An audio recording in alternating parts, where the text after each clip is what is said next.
नीचा दिल गए लाल बटन के देव को MKF प्रोडक्शन चैनल के सब्सक्राइब करूं और बगल में दिल घंटी के निशान के दबाना नहीं बिसरूं ताकि नव नव वीडियो और ऑडियो अपने तक तुरंत मुफ्त में पहुंचे।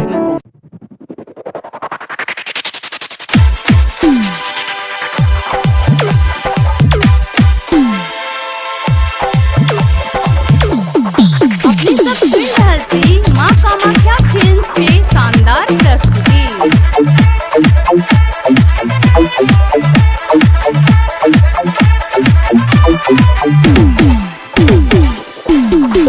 चेहरा चेहरा के ये सजनी चांद चकोर लग गया के चांद चकोर लग गया।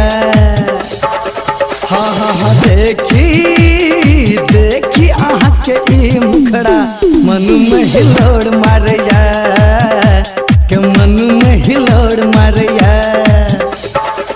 हाँ हाँ हाँ चेहरा चेहरा आहाँ के ये सजनी चांद चकोर लग गया के चांद चकोर लग गया।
मन के इजोड़ करया के मन के इजोड़ करया। हाँ हाँ हाँ देखी देखी आहाँ के ई मुखड़ा मन में हिलोड़ मारया के मन में हिलोड़ मारया।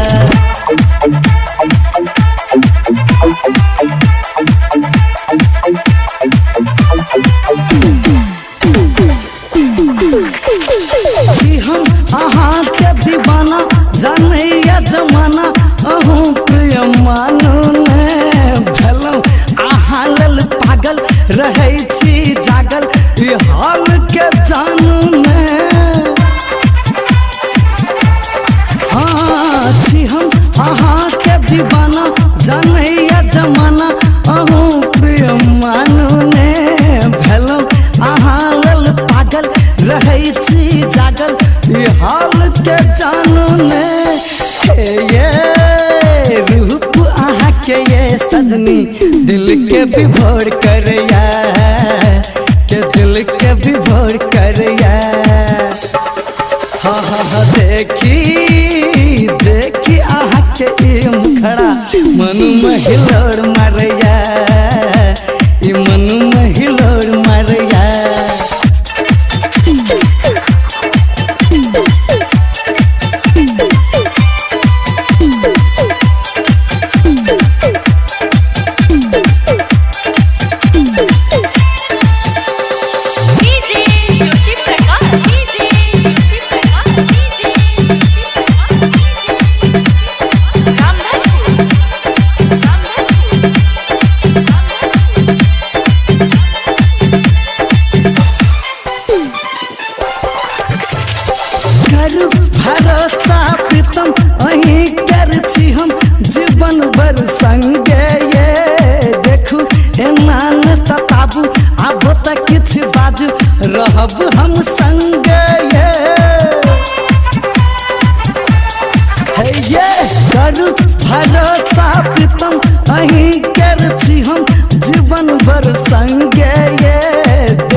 हिलोड़ मारया, ये मनु में हिलोड़ मारया।